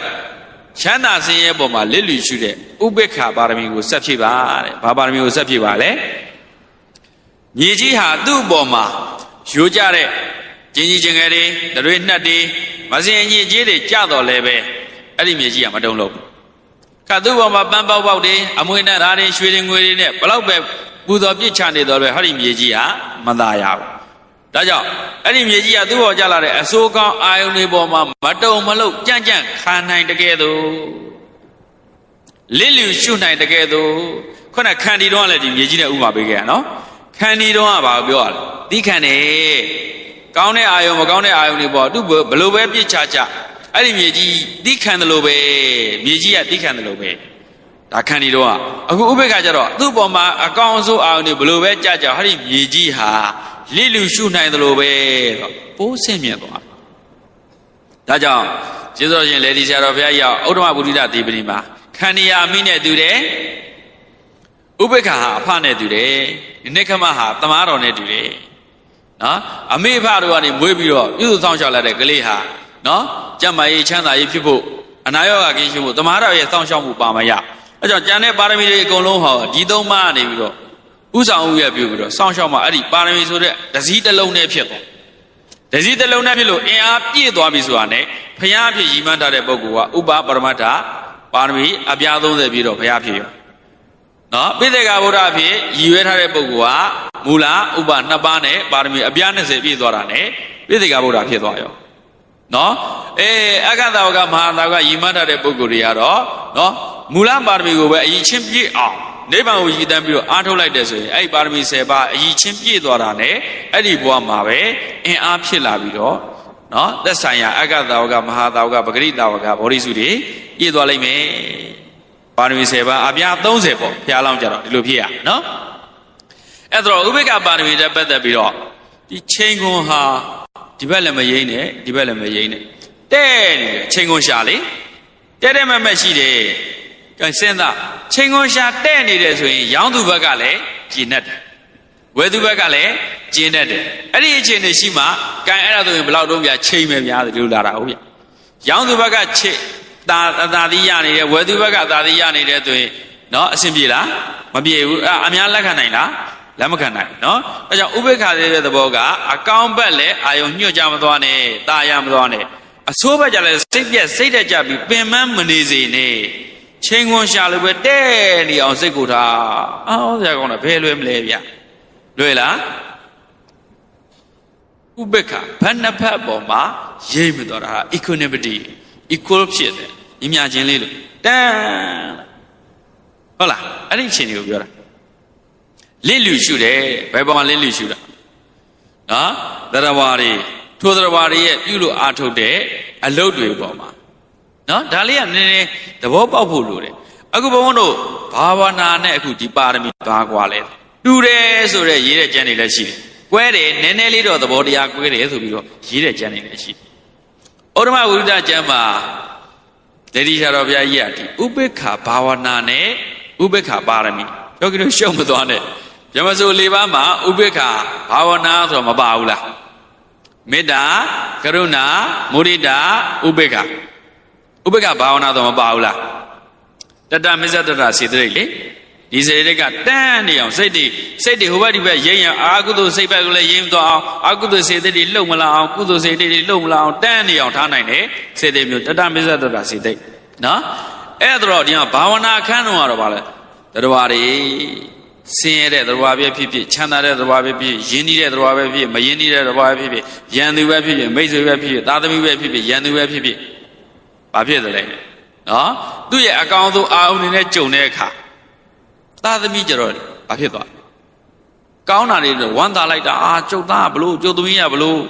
သူတို့ဆင်းရဲတဲ့အခါမလေးတောကတွေပြပါရတွေကလေးတွေထက်ခမ်းတဲ့သူတွေတော့ပို့ပြီးတော့မိဘတွေလှုပ်မနေဘူးလားအဲ့ဒါလိုမျိုးဖြစ်တာနော်အကောင်းအောင်နဲ့တွေ့တော့ဝမ်းမြောက်ဝမ်းသာဖြစ်ပြီးအစိုးအောင်နဲ့ကြုံတော့ဘာဖြစ်လဲစိတ်ပြက်လက်ပြက်စိတ်တက်တွေကြပြီးတော့ပင်ပန်းနေရအဲ့လိုမျိုးဖြစ်တာကောင်းလားမကောင်းဘူးဆိုလောကအာယုံ၈ပါးတော့တွေ့မှလားမတွေ့ဘူးလားသိကြပါတွေ့အဲ့လိုတွေ့လာတဲ့အခါဒီဥပေက္ခစိတ်ဓာတ်ဥပေက္ခဘာဝနာအားကောင်းတဲ့ပုဂ္ဂိုလ်ကြတော့ကောင်းတာနဲ့တွေ့လို့ကံကြောင့်ပဲကမ္မတကာကံတိုင်းပဲကံကြိုးပေးတိုင်းပဲဟုတ်လားကံအမွေကိုခံရတာပဲအစိုးနဲ့ကြုံမြန်တော့လေဟောကံတိုင်းပဲကံကြိုးပေးတိုင်းပဲကံအမွေခံရတာပဲ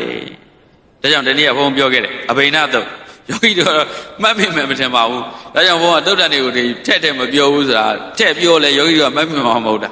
ဒါပေမဲ့ပြောခဲ့တယ်လေနေတိုင်းဆင်ကျင်ရမယ့်တရားပဲနှစ်ပါးအားကြောင့်ထောင်ပြထားတော့လောက်လေးတော့တဲ့အောင်ပြောပြဘယ်နှကြောင့်ထောင်ပြတာအားကြောင့်အိုရင်တပြာနာခြင်းတထွေသေခြင်းတပါကွဲပြားတဲ့ကံလင်ဥစ္စာဟိုခွက်လေးတွေနဲ့ချပြမှယောဂီတို့ကဒေသနာကွက်မပိုင်ကိုမပြောတော့ဘူးဖြစ်ဟုတ်လားအိုခြင်းတပြာနာခြင်းတထွေသေခြင်းတပါကွဲပြားတဲ့ကံလင်ဥစ္စာဤငါးပြာကိုမကွာနေညညံသက်ဝင်ကြီးဆင်ញင်ကြဟုတ်လားအဲ့ဒါလူတွေအတွက်အဘိနာတုတ်ဘုန်းကြီးတွေကြအဘိနာတုတ်ကမြတ်စွာဘုရားရှင်10ခုဆင်ញင်ခိုင်းတာလူတွေကြတော့နေတိုင်းနေသည်မပြတ်အထူးတတိပြုပြီးတော့ဆင်ញင်နှလုံးသွင်းနေရမယ်တရား၅ပါးရှိတယ်။အိုးနေတယ်ဒီထက်ပိုအိုးဖို့ပဲရှိတယ်အခုလဲအိုးနေတယ်အိုးတယ်အိုးတဲ့ခန္ဓာကိုယ်ကြီးရထားတာအိုရကြည့်သေးနာတယ်ထိုက်ချပြီအခုတရားဟောတဲ့တောင်မနဲ့တင်မကျိန်းလာပြီလေယောဂီတို့တင်နာတာမဟုတ်ဘူးဒီဘုန်းကြီးလဲနာတာပဲဒါကြောင့်ဘုန်းကြီးကပုံမှာအခန္ဓာထိုင်နေရပြီတက်တာတယ်ထင်းမနေနဲ့နော်ဒီဘုန်းကြီးလဲဘဝမကူရေမရှိဘူးဗျဟုတ်လားရေတောက်လိုက်ရင်ယောဂီတို့ကအာယုံပြတ်သွားမှာဆိုလို့ရေလည်းမတောက်ဘူးနော်ရေတောက်လဲယောဂီတို့အာယုံပြတ်သွားတယ်သမာဓိကဘလောက်ကောင်းသွားတစ်ရှူကင်လဲအဲ့ဒီလိုက်ကြည့်တာပြောတဲ့တရားမေ့သွားပြီယောဂီတို့ကလှုပ်ကိုမလှုပ်ရဲ့ဒီဘုန်းကြီးအဲ့တော့နာတာပဲကိုလေနော်အဲ့တော့ဒါပဲပါနာခြင်းတရားရှိတာဟုတ်နာရတဲ့ခန္ဓာကိုယ်ကြီးရမထားဘူးလားနာရတဲ့ခန္ဓာကိုယ်ကြီးရထားတယ်နာလဲနာနေတယ်နောက်လဲနာအောင်မှဒီထက်ပိုးနာဖို့ပဲရှိတယ်အနာရော့သွားသေးရမရှိနာရကြည့်သေးအဲ့ဒါတရားတယ်ဘလောက်ကောင်းလဲတကယ်ဖြစ်နေတဲ့ဟာတွေကိုပဲစဉ်းစားခိုင်းတာလေတတိပေါက်မယ်မသိရဘူးလေပေါက်ဖို့ဆိုတာမပေါက်ဖို့ပုံများတယ်လေဟုတ်လားနော်စီဝါရေးလုပ်တယ်အမျက်ရမယ်မသိကြဘူးလေပတ်စံပေးထားတယ်ပြန်ရမယ်မသိကြဘူးလေနော်ငါသူ့ကိုခင်မင်းနဲ့ငါပြန်ခင်မယ်မသိကြဘူးလေသားသမီးတွေကိုပြုစုလုပ်ကြည့်တယ်ငါတို့ကြည့်လိုက်ရင်လုပ်ကြည့်လိုက်မယ်မသိကြဘူးလေသိကြလားမသိကြဘူးအိုတာမသိကြဘူးလား နာတာရောမသေးကြဘူးလားတော့သေးကြတဲ့ဟာအဲ့သေးကြတဲ့ဟာကိုလက်တွေ့ကြလက်ခံလိုက်အိုတယ်အိုတဲ့ဟာလက်ခံရင်မလိုပဲနဲ့ခဏခဏမပြင်ရဘူးပေါ့ဗျာအခုကအိုတာလက်မခံနိုင်တော့ပတ်စံနေအများကြီးကုန်ပြီခဏခဏအပြင်မနေကြဘူးလားဟုတ်လားအမျိုးသမီးတွေပိုးပြင်မယ်ထင်ပါတယ်မပြင်ဘူးလားဘာလက်မခံနိုင်လို့အိုတာလက်မခံနိုင်လို့ဗျဆရာလေးတွေရောပြင်လားဆရာကြီးတွေရောနည်းနည်းတော့ပြင်လိုက်ပါနည်းနည်းလောက်တော့ပြင်လိုက်နော်ဟုတ်လားလူတွေလောက်တော့ပြင်မရဘူးဗျာနော်အေးပါအိုတာလက်မခံနိုင်လို့နာတာလက်မခံနိုင်တော့ဆေးရုံသေးကန်းနေမခံနိုင်ဘူးလေဆေးရုံသေးကန်းနေရောက်အိမ်မှာကျတော့လေအိုးထိုင်ရတာကြာပြီထလိုက်အောင်ထရတာကြာပြီလမ်းလျှောက်လိုက်အောင်အေးဣရိယာပုတ်ပြင်းနေတယ်ဆိုတာအဲ့ဒါနာခြင်းကိုပြင်းနေတာဆေးတောက်မှမဟုတ်ဘူးအဲ့ဒါကြောင့်အဲ့ဒီနာခြင်းတရားဟောနာတတ်တဲ့ခန္ဓာကိုယ်ကြီးရနေတယ်နာရအောင်မယ်အဲ့ဒါလည်းနေတိုင်းစဉ်းစားတယ်လက်တွေ့ဒီလောက်တရားပြနေယောဂီတို့ဘုံဘုံတို့ထူတယ်တော်တော်ထူတဲ့လူတွေမထူဘူးလားထူအောင်လည်းမကဘူးညဒီတော့ပိမ့်မှနေတာဟုတ်လားအဝိဇ္ဇာလေအဝိဇ္ဇာပိတ်ခါဆိုမိစ္ဆာမျိုးပြင်းမိစ္ဆာအဝိဇ္ဇာပိတ်လိုက်တော့မိစ္ဆာအတိတွေဖြစ်တော့အိဋ္ဌာလို့ကုန်ထင်းသွားအိဋ္ဌာလို့ထင်တော့ဗာလဲနေစာဒုက္ခသုဘလိုတွေဖြစ်သွားဝိပဿနာတရားတွေစီးဝင်လာပပင်စာတရားတွေနဲ့လဲပြန်ရောကောင်းသေးလားအဲ့ဒါကြောင့်အိုရာကိုနေတိုင်းစဉ်းစားအဲ့ဒါတို့တို့အခွင့်အရေးပဲအိုရာကိုမကြောက်နဲ့အိုရာကိုထိုင်စဉ်းစားနေကိုတရားဟိရက်နေလဲစဉ်းစားသွားနေလဲစဉ်းစားတရေရတဲ့အခါအိုတယ်ဆိုတဲ့ဟာကိုစဉ်းစားနော်ငယ်တဲ့သူရောကြီးတဲ့သူရောငယ်တဲ့သူတွေကငါတို့အိုတဲ့ဘက်ကိုသွားနေတယ်ကြီးတဲ့သူကတော်တော်ကြီးအိုသွားပြီတော်တော်ကြီးကိုဂျုံဂျုံကြနေပြီပေါ့အဲ့လောက်ထိစဉ်းစားလို့ရပိုးတောင်ခွင့်ရေးများနေတယ်လေဟုတ်လားနော်ထားလို့မကောင်းတော့ထိုင်လို့မကောင်းဘူးအခွင့်အရေးပိုကောင်းနော်နာတယ်နာတာကိုလည်းစဉ်းစားဖို့မလိုဘူးလားအေးစတော့ပေးနေရရိုးပေါက်ပေးနေအဲ့ဒါနာနေတာတွေပဲအိုခြင်းတပြားနာခြင်းတွေသေခြင်းတစ်ပါးမသေးဘူးလားအရှင်ပြရပသက်ပုတ်ကြီးနဲ့ပြောသမ်းပါလေနော်အဲ့ဒါကိုအမနာပလို့ထင်တာဟုတ်တာမနာပအဲ့ဒါကဘာဝတဒနာဖြစ်ရမယ်ဟာဒီဘာဝနာပွားမယ်ဟာဒီတေချာဘောက်ကိုသိမှာအခုတော့မသေးဘူးထင်လို့ကိုထင်ရလို့နေတာထင်ရမလို့ဘူးလားဟောတဲ့ဘုန်းကြီးရောယောဂီတွေရောထင်ရမြန်ဆိုင်ပြီးရိုင်းမနေကြဘူးလားအေးယဟန္တာကမှလိမ့်ပါလားနော်အဲကြောင့်ဘုန်းဘုန်းတို့ကလူရိုင်းနေနော်တို့တော့ပုထုဇဉ်အန္တထက်တော့ตาလေးတယ်ဒီလောက်နေတဲ့ဘုန်းတော်ကလျာဏလူရိုင်းပေါ့ဗျာကလျာဏပုထုဇဉ်သူကလူရိုင်းကိုပြောတာပါနော်ဟုတ်လားအကန့်ရိုက်တဲ့သူကနည်းနည်းလေးตาတော့တာပဲရှိတာ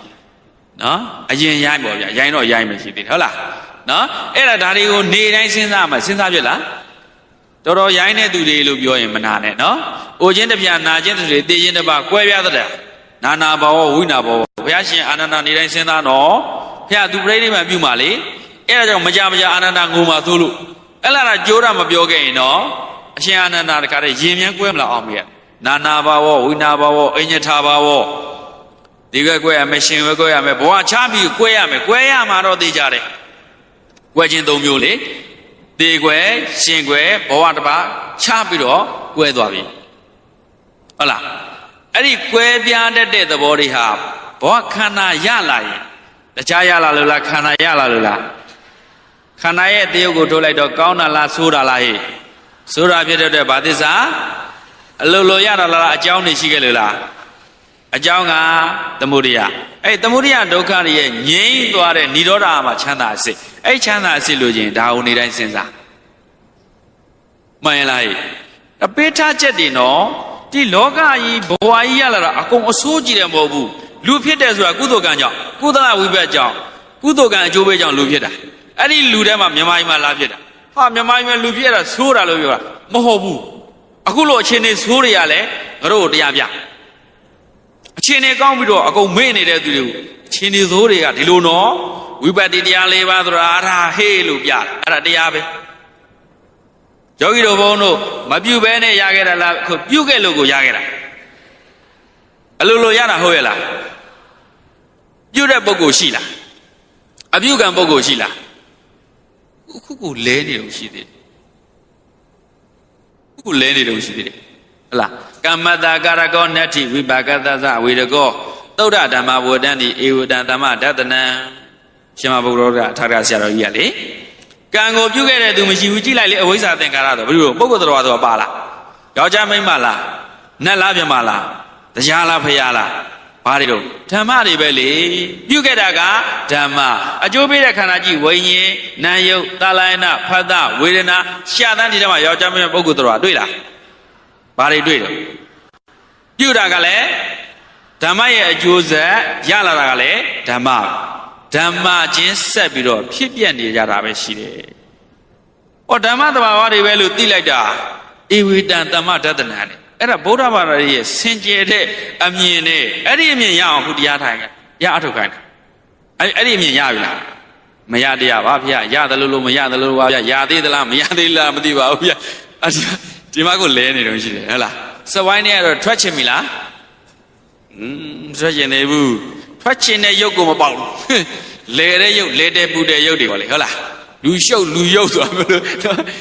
ဟောတဲ့ဘုန်းကြီးရောနားတဲ့ယောဂီတွေရောလူရှုပ်လူရုပ်လဲနေကြတာအထူအပိန်းနေထွက်ဖို့လိုလားမလိုဘူးလားဒီဓာတ်တွေကအခွင့်အရေးတွေနော်အိုရာလည်းခွင့်ရေးနာလည်းခွင့်ရေးသေတာလည်းခွင့်ရေးအခွင့်အရေးနေတဲ့အသုံးချတတ်ဖို့လိုတာလေအမိုက်တွေကနေရွှေထုတ်ပေါ့မှန်လားဟဲ့ကွဲပြားတယ်ဆိုတော့ကွဲတာနဲ့တော့မြဲမှမမြဲတဲ့ဟာကွဲမှာဖို့ဟုတ်လားဗေဒနာဓမ္မဗေဒတိကိုပြကွဲတဲ့သဘောရှိတာလေနော်ဟောနောက်တစ်ခုပါလေကမ္မတကာကံတိုင်းနေကံဆိုတာကဘယ်သူဥဆောင်မှုနဲ့လာလဲအဝိဇ္ဇာဥဆောင်မှုနဲ့ကံနေမပြူဘူးလားရတာကဘဝပြုတ်ခဲ့တယ်လို့လေရမ်းပြုတ်ခဲ့တယ်တော့ရတော့လေရန်ကာရတာဟောရန်ကာရလာတဲ့အချိန်မှာဟိုဟာမလို့ခြင်းမဟုတ်တရားမလို့ကြောင်လို့ရအောင်အမှန်တိုင်းကြည့်လိုက်ကံကြိုးပေးတိုင်းပဲလို့ကြည့်လိုက်တော့ဘာဝနာဖြစ်သွားတယ်ဟာဥပိ္ပခဘာဝနာဟုတ်လားအဲ့တော့ဒါဥပိ္ပခဘာဝနာနဲ့ဥပိ္ပခပါရမီနဲ့ဘာကွာတယ်လဲပေါ့နည်းနည်းအကျဉ်းလေးပဲပြောမယ်ဥပိ္ပခဘာဝနာရဲ့သဘောကအကျိုးတရားရလာတဲ့အကျိုးတရားပေါ့ effect ပေါ့အကျိုးတရားပေါ်မှာ तू ကလစ်လျူရှိဟုတ်တယ်လေဆိုးတာကောင်းတာဆိုတဲ့အကျိုးတရားတွေပေါ်လာပြီအဲ့ဆိုးလို့လဲဩကံအတိုင်းပဲကောင်းလာတော့လည်းကံတိုင်းပဲကောင်းလာတော့လည်းဝမ်းမသာဘူးဆိုးတော့လည်းဝမ်းမနေဘူးကံအကျိုးပေးတိုင်းပဲဆိုအကျိုးတရားပေါ်မှာမြင်တာဥပိ္ပခပါရမီကြတော့အကြောင်းတရားနော်အကြောင်းကောင်းအောင်လုပ်မယ်အကျိုးဘလို့နေနေဟုတ်လားငါကိုဒီပုဂ္ဂိုလ်တွေကတတ်မဲ့ပုဂ္ဂိုလ်တွေပဲအေးတတ်မဲ့ပုဂ္ဂိုလ်တွေကတတ်မဲ့ပုဂ္ဂိုလ်တွေတတ်သူတို့ကောင်းကျိုးစီးပွားတော့ငါဆောင်အောင်ပါပဲငါ့ကိုသူတို့ကချီးမြှောက်ထောက်ပံ့မဲ့ပုဂ္ဂိုလ်တွေချီးမြှောက်ထောက်ပံ့မဲ့ပုဂ္ဂိုလ်တွေဖြစ်ရင်လည်းအကျိုးစီးပွားဆောင်အောင်ပါငါအလုပ်ကအကျိုးစီးပွားပြီးအောင်လုပ်ဖို့ပဲတရားတွေကိုဗဟိုပြုတာငါ့ကိုဗဟိုပြုတာလားအများကိုဗဟိုပြုတာလားအများကိုဗဟိုပြုကိုလှုပ်ရှားရှိတဲ့အလုပ်ကိုအောင်မြင်အောင်တဒန်းနဲ့တစ်ပြောင်နဲ့လုပ်တာကဥပိ္ပခပါမီရလာတဲ့အကျိုးသက်ပေါ်မှာခံစားချက်မထားဘဲနဲ့ကံအကျိုးဝေးတိုင်းပဲလို့နှလုံးသွင်းတာကဥပိ္ပခဘာဝနာဒီလိုကွာတယ်ဘောပေါက်လားမပေါက်သေးရင်လိုရင်းမပေါ်မယ်ဒီလောက်ပဲနော်နောက်ဆုံးဇက်လေးတစ်ခုအကျဉ်းလေးထုတ်ပြမယ်ဘုရားလောင်းလောမဟန်တာလောမဟန်သောနာဟိတတိကြားဘူးလားပရိတ်တယ်လည်းနေတိုင်းရွတ်နေတာမကြားဘူးဆိုတာရဲ့တုတ်ချလိုက်တာဘေးတွေအိဗယ်မှမသိတာဗျနော်ဘယံဝါသာမေတ္တသမလောမဟန်သောနာဟိတတိဇကသုံးပါလေကြက်တိမွေးခြင်းဖြမယ်တပြက်ပြက်ထလာမယ်လောမဟန်တာဆိုတာကြက်တိမွေးခြင်းနေထ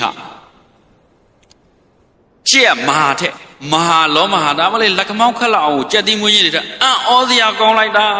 ကြက်တိမွေးခြင်းတပြက်အံ့ဩစရာကောင်းလိုက်တာလုံနိုင်စွမ်းကြီးကိုပြောတာနော်သူ့ရဲ့နာမည်ကသူ့ရဲ့လုပ်ငန်းကနေထွက်လာတဲ့နာမည်အရင်မဟုတ်သူလုပ်ငန်းကိုကြည့်အောင်လောမဟန်တာပဲထားပါတော့ဒီမင်းသား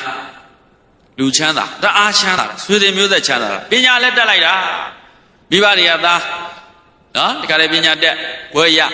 ကုမ္ပဏီဥဆောင်အလုံးမတန်ပြည့်စုံတဲ့နော်စီဝါရေးလည်းကြဲကြဲပြန့်လုံနိုင်ညံကလည်းကြီးအများကလည်းချစ်ခင်ကြအလုပ်သမားတွေလည်းလူသဘောကျစီးတဲ့ဥစ္စာတွေနေတိုင်းတိုးပြီးရင်တိုးတာမိမယူတော့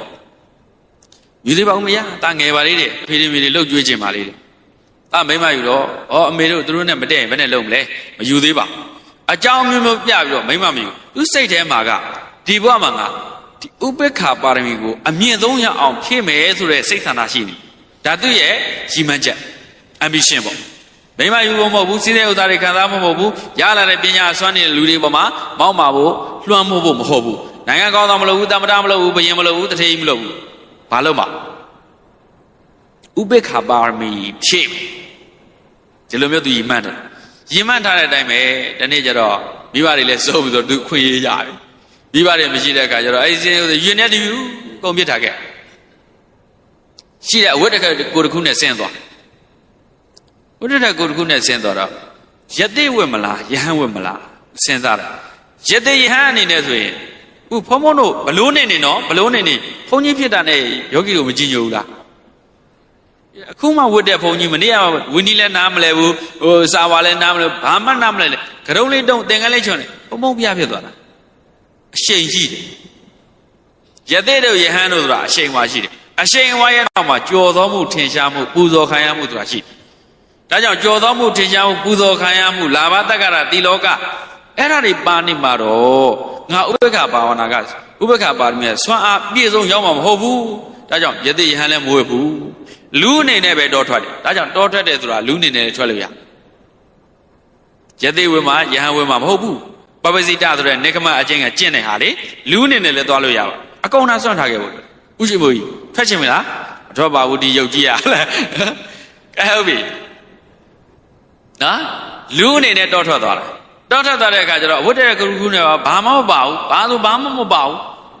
နိုင်လည်းမပါဘူးဖုန်းလည်းမပါဘူးဘာမှအဖို့သလားဘာမှကိုမပါလွယ်အိတ်ကိုမပါသွားတယ်လမ်းမှာတွေ့သမင်းသားခွေးကျွတ်ထားတွေ့ခွေးသုတ်ကတဲ့ခွေးနဲ့အတူတူနှိုက်တာအဲ့ဒီခွေးကဟောင်းလွှတ်ရင် तू မသားဘူး तू ရန်ရှာတယ် तू မကျေနပ်လို့ဟောင်းတာအဲ့ဒီခွေးဝါသွားလို့ကြံတဲ့အကြံကျွန်းခွေးသုတ်ကတဲ့ကနှိုက်တာယောဂီတို့သားမလားဥပေက္ခပါရမီပြည့်သွားအောင်လေအဲ့ဒါပြောတာဘုရားဖြစ်မဲ့ယုတ်ကတော့မဟုတ်ဘူးသိချတယ်ဟဲ့လားဒေဝရယုတ်ကတော့နည်းနည်းနီးရှင်ဒေဝရယုတ်တော့နီးမယ်နော်ဘုရားဖြစ်မဲ့ယုတ်ကတော့မဟုတ်ဘူးခွေးစကွက်နဲ့လေစားတာပဲဒီမှာတော့ခွေးစကွက်မဟုတ်ဘူးပကံလေးပဲ့လိုက်ကိုမကြက်ချင်ဟဲ့လားတော့ဝေယဝိဇ္ဇတွေတန်ရှင်းရေးသေးချမလို့ဘူးထင်တယ်ပြီးတော့လည်းလုတ်တဲ့နေမှာဒီเจ้าကဒီလိုလာတာဘူးဗျဥပေက္ခပါရမီဖြစ်လာမဖြစ်ဘူးကြိုက်တဲ့ဟင်းမြန်စားလို့တော့မစားခင်နဲ့တည်ရကြချင်ဟဲ့လားဟာကနေ့ငါစားခြင်းနဲ့ဟင်းနဲ့အဲ့ဒီကြမှာဘိုက်ကလည်းပိုးစားလာတယ်လို့ပဲစားကန်ဒီမှာလေငါကြည့်ကြတဲ့ဟာတွေလူဖြစ်လာဥပေက္ခပါရမီဖြစ်လာထိတ်ထားဖို့တော်ခက်တယ်နော်မခက်ဘူးလားအဲ့ဒါဒီမှာကြည့်အကောင်းနေအကန်းနေဒီလိုမျိုးမဟုတ်ပါဘူးကြုံတယ်လို့နေတာဘယ်မှာအဲ့တော့လမ်းဘေးအိတ် homeless ပဲဟာဘလောက်ကောင်းလဲဆောင်းနေပါလေလည်းမပါဘူးဗျဆောင်းနေပါလည်းမပါတော်မှချမ်းရင်လမ်းဘေးမှာဒါတဲ့အမိုက်ပုံးနေပါလေထင်ဒီလိုနှွေးမဲ့နေရလေဝင်ပြီးတော့နေလိုက်တာတချို့ကလည်းကျတော့အနှွေးတက်ကိုငါကလူချင်းနေသေးရင်အဲ့ဒါဟောဖြစ်တယ်အေးသန်းဟဆိုပြီးတော့အေးတယ်ဆိုတဲ့နေရာလေဒီတိုင်းနေတာပဲနော်အဲ့လိုနဲ့အဝတ်တွေပါတွေရေတွေပါတွေလည်းမချိုးဘူးရှင်းတယ်နော်အဲ့လိုနေလာတာနော်အဲ့ဒါဆိုတော့အယူကြီးဟာဝိုင်းပြီးတော့ကလေးတွေကစကြနောက်ကြအဲ့ကလေးတွေသူပြောင်းပြဘာဖြစ်လို့ပြောင်းပြပိုးပြီးစအောင်လို့ကြောက်တဲ့ကလေးကထဆဲပြန်ရောဟာဘလူးကြီးခုနကအယူကြီးကိုကြောက်စားမေးဒီနမတွေကိုင်းတော့ဆဲတို့တကယ်တွေလည်းပြည့်အဲ့လိုမျိုးသူနှိမ့်ဆက်ရင်သူကကျေးဇူးတင်တာတဲ့အဲ့နှိမ့်ဆက်တဲ့ရွာတွေသူအကြိုင်းနေရဟိုရွာတွေကနှိမ့်မဆက်ချင်တော့ဘူးဒီလူကြီးကယူကြီးပါကဟွာဖြစ်မနေနဲ့မနှိမ့်ဆက်တော့ဘူးဆိုအဲ့ရွာမနေတော့ဘူးတခြားဘယ်ရွာနှိမ့်ဆက်မလဲသွားပြီးတော့လိုက်နှိမ့်ဆက်ခံတယ်ယောဂီတို့နော်အံ့ဩစရာကောင်းလားမကောင်းဘူးလားအဲ့တော့အဲ့လိုသွားတဲ့အခါဒီဝိတ္တရကူကကြာတော့နွမ်းပြီပေါ့ဗျာနွမ်းတော့အစုပ်လေးတိုင်နေတာနော်အရှက်လုံုံနေရာလေးပဲကြံတဲ့နေရာအောက်ပိုင်းတွေပါတယ်တော့မဟုတ်ပါဘူးအောက်ပိုင်းကနော်ဘာဖြစ်တဲ့နေရာအပေါ်ပိုင်းကပြန်ဖာထိပ်ပြီးလုံနေတာပဲနော်မစားတဲ့ရက်တွေလည်းအများကြီးပါမစားလို့လည်းဘာမှမဖြစ်ဘူးစားတယ်လည်းစားလို့လည်းအထူးအာယုန်တွေအများကြီးနဲ့မစားပါဘူးတင်းရောက်လို့စားပြီးလုံနေတာပဲနော်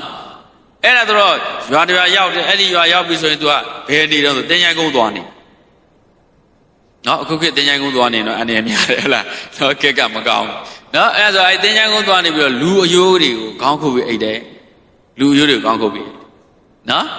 အဲ့ကလေးတွေကလာကြစားကြနှောက်ကြဒီကျင်ကြီးစွန့်ထားတဲ့မစင်တွေနဲ့ပြစ်ကြ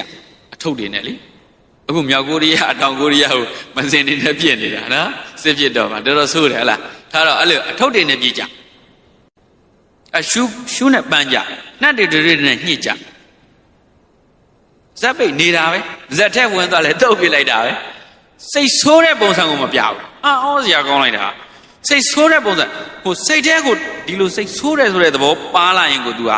ဥပက္ခပါရမီအစစ်မမြင့်နေဘူးအဲ့ဒီချင်းနေမရောက်အောင်ထိန်းထားတယ်အော်တရားကောင်းလိုက်တာ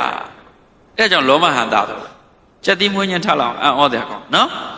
တကယ်လည်းအစင်မသိရင်တကယ်လည်းဖျောင်းနေပါလိမ့်နဲ့ပေါက်သွားခဲတွေစုတွေနဲ့ရိုက်သွားနေတာပဲနော်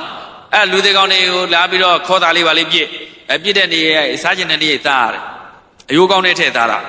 ခုနမျိုးတဲ့ရွာတဲ့နေတော့ခွေးစကွက်တဲ့ထည့်သားတယ်နော်ခုတင်ချင်ကိုကျတော့အယိုးကောင်းတဲ့ထည့်သားတာဟာဒီလူကြီးကသူတော်ကောင်းကြီးလောကဆိုတာအဲ့ဒီတိုင်းပဲအလုံးအောစရာကောင်းလုသတိပလုသတိတိလောကောတဲ့စုပ်ပြက်တတ်နေလို့လောကလို့ခေါ်တာဟုတ်ဗျလောကဆိုတာအစုပ်ကိုဗျလောကအစုပ်လားကောင်းလားအစုပ်အယုတ်ဟုတ်လားလောကကောင်းတယ်လို့ဘုရားကဘယ်နေရာမှမဟောတာလောကကောင်းနေတယ်ဆိုဘုရားရှင်ဒီတစ်စက္ကန့်လွင်လက်ဖြစ်တဲ့အတွင်းမှာရတဲ့မျက်စိတစ်ပိတ်အတွင်းမှာရတဲ့ဘဝ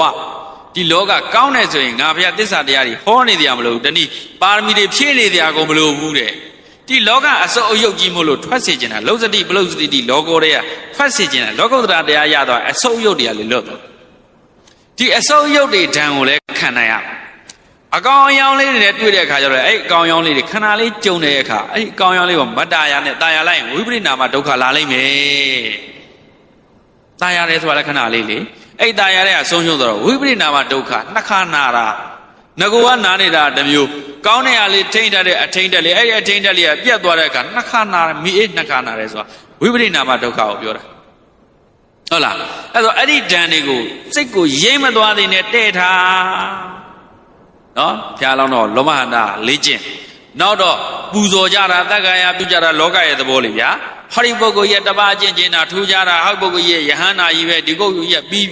ပြက်ပြီးတာပုဂ္ဂိုလ်ကြီးပဲမင်းတို့သူတို့မစော်ကားနဲ့ဟာပန်းတွေပေါက်ပေါက်တွေနဲ့ပူဇော်ကြနန္တာတွေနဲ့ပူကြအဝတ်အထည်တွေပေးမယူပါဘူးမသားရပါဘူးစားစရာကောင်းကောင်းတွေပေးလေဒီလိုသင်္ချိုင်းကုန်းနဲ့ရှောက်ပြီးသူစားနေကြတိုင်းဖွေးရှာပြီးတော့သားတယ်လမ်းကြိုလမ်းကြအမိုက်ပုံတွေ့တာသားတယ်ဘိုက်တွေနာတဲ့ခါလဲနာပါတယ်ဝင်းနေလျှောတဲ့ခါလဲလျှောတယ်ပဲ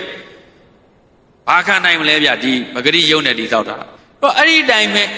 ဒေမတေရောပဲသူစိတ်ဒီဝင်းနေလျှောနေလို့ဆိုပြီးတော့စိတ်ကယော့မသွားနော်ဘိုက်တွေပြည့်ပြီးတော့အင်အားတွေဖြစ်နေလို့စိတ်ကကာမဂုဏ်ဘက်တွေတက်မလားဘလောက်ခက်လဲခက်လာလွယ်လားဒါကြောင့်မဟာလောမဟန္တဇတ်ဟာဘုရားလောင်းရဲ့ဥပ္ပခပါရမီကိုနံပါတ်1ထိတ်တန်းသားထားပြီးတော့ဖြည့်ခဲ့တာတခြားဘဝတွေမှာလည်းဒီပါရမီတော့ဖြည့်ခဲ့တယ်တော့မဟာလောမဟန္တတက်ကဥပ္ပခပါရမီတစ်ခုတည်းဖြည့်တာကတော့မဟုတ်ဘူးစိစိဥစ္စာတွေဆွမ်းကြတာဒါနအကျင့်ကောင်းတွေကျင့်တာကသီလတောထွက်ပြီးတရားတွေပပ္ပစိတအကျင့်တွေကျင့်တာကနေခမဒီအလေးကျင့်ကောင်းတွေကိုညံနဲ့နလဘိန်းတော့မဟုတ်ဘူးယူနေတဲ့သူမဟုတ်ဘူးနော်လောကရဲ့သဘာဝတွေကိုခံနိုင်ရှိအောင်လေ့ကျင့်နေတာအဲ့ဒါညင်ပါတယ်ပညာပဲအဲ့ဒီအရာတွေကိုဖြစ်တဲ့ကအကုသိုလ်အာရုံတွေနဲ့တွေ့လို့တိတ်မသွားအောင်ရေးမသွားအောင်ထိန်းနေကြကုသိုလ်အာရုံတွေတွေ့တဲ့အခါလဲအဲ့ကုသိုလ်အာရုံတွေပေါ်မှာထပ်ပြီးတော့တာယာမသွားအောင်ထိန်းထားနိုင်တာဟောနော်ဝိရိယနော်အဲ့ဒီအာရုံမျိုးမျိုးအကောင်အဆိုးကိုသိခံနိုင်တာကခန္ဒီဒီဟာတွေကိုဒီပြီးမြောက်အောင်ဒီမှန်ကန်တဲ့လုပ်ငန်းတွေသူတော်ကောင်းတွေလုပ်တဲ့လုပ်ကိုပြီးမြောက်အောင်လုပ်မယ်ဆိုတာကသစ္စာအဲ့ဒါတွေကိုမမေ့မေ့တော့ယုံကြည်တဲ့တိုင်းခိုင်ခိုင်မြဲမြဲအားထုတ်ခဲ့တာကအဋ္ဌံတရားတွေကိုချမ်းသာဖို့ဆိုတဲ့ရည်ရွယ်ချက်ကြီးကမေတ္တာဥပ္ပေက္ခပါရမီထွတ်တက်ပြီးတော့ဘဝတိုင်းဒီလိုဖြည့်ခဲ့တာအဲ့လိုနားလေရမှန်လားဟဲ့ဒါကြောင့်ယောဂီတို့ဘုံဘုံတို့ဟာဘုရားလောင်းရဲ့သွားခဲ့တဲ့ရှောက်ခဲ့တဲ့ပေါက်မြောက်ခဲ့တဲ့လမ်းဖောက်ခဲ့တဲ့လမ်းရှောက်ခဲ့တဲ့လမ်းပေါက်မြောက်ခဲ့တဲ့လမ်းကိုနော်ဒီပါရမီကျင့်တဲ့သီလသမာဓိပညာလို့ခေါ်တဲ့ဒီအကျင့်မြတ်တွေကိုတို့တွေဟာလဲလိုက်ပြီးတော့မမိတ်မတုံကျင့်ရမယ်အဲ့လိုကျင့်မှတာရထားတဲ့ဘဝဒုက္ခခန္ဓာဒုက္ခဒုက္ခသစ္စာကြီးရဲ့အပြီးတိုင်ငြိမ်းပြီးတော့ဒုက္ခပြကြောင့်သမုဒယတွေကိုလည်းပယ်တတ်နိုင်ပြီးတော့ဒုက္ခនិရောဓချုပ်ငြိမ်းရမှာမျက်နှိပ်ပံကိုမဂ္ဂတိဟုတော့မှန်ကန်တဲ့အကျင့်မြတ်ပြိပတ်တွေနဲ့တွေ့ရှိသိရှိပြီးလေဒီဘဝဒီခန္ဓာ၌ပင်အရိယာသူတော်ကောင်းတွေဝန်ဆန်တဲ့မဘုံနိဗ္ဗာန်ကိုမျက်မှောက်ပြုနိုင်စွမ်းရှိတဲ့သူတော်ကောင်းများဖြစ်ကြပါသည်ကုန်သတိရဲ့လို့ဆန္ဒပြုရင်အချိန်